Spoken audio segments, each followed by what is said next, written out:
Hi there. I have a three-part tale to tell today. All three parts are connected by the phenomenon of academic fraud.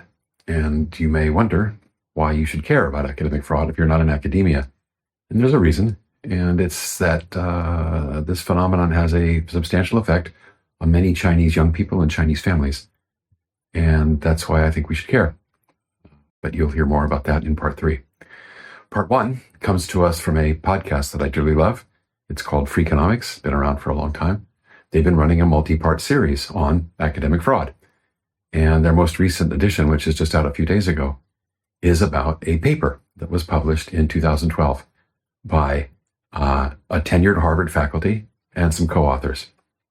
The title of the paper is "Signing at the Top Makes Ethics Salient." ... And the concept is that if you sign a document on which you have to write some facts at the top of the document as opposed to the bottom of the document, then you are likely to be more honest about filling it out than if you sign at the bottom.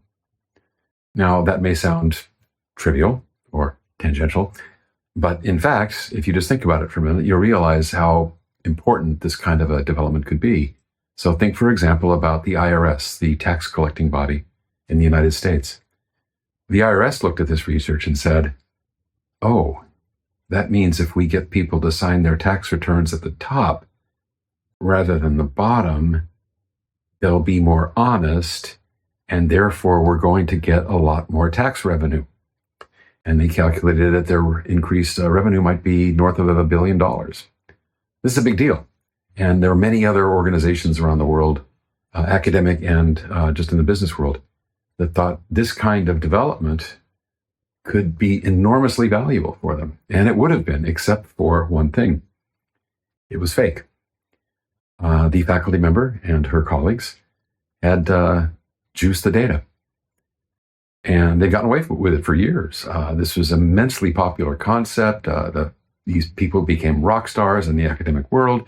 They were speaking at conferences. They were getting tenured chairs. They were getting consulting fees, doing very well until a couple years ago when other researchers started to dig into this and found that, in fact, the data was faked.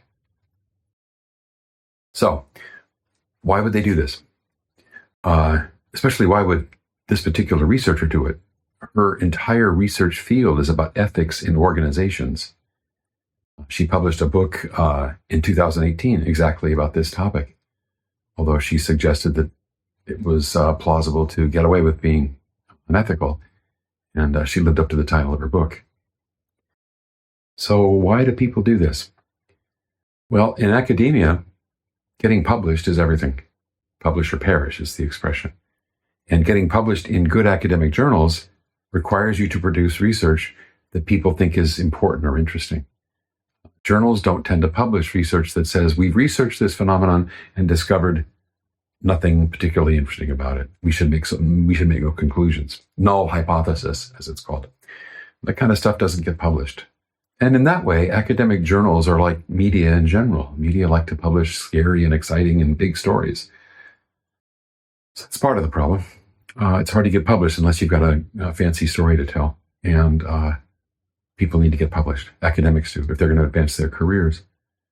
The other one is that when this kind of research gets published, that has implications beyond the ivory towers, that's enormous for faculty. They become, as I say, rock stars. They make scats of money, fame, and they get to fly around in the front of the plane and stay in the presidential suites of fancy hotels and get treated like they're minor deities.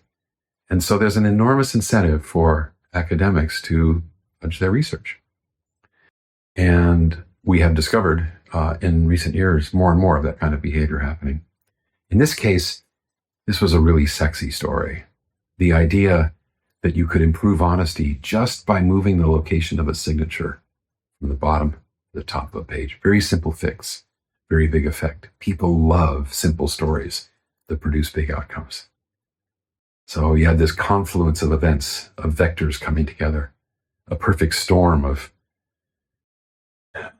people's eagerness to believe in narratives and to not be very careful about being skeptical, combined with an academic publishing system that incentivizes people to misbehave. And you get the result we got.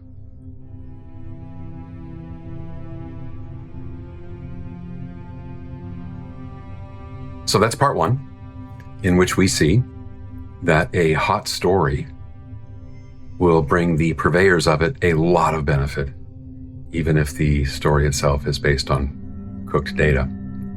The second case is about a concept that you've probably heard of, at least in concept, if not in name. The name is blue zones. You'll learn more about blue zones in part two, and you'll learn that, in fact, they have no basis in evidence.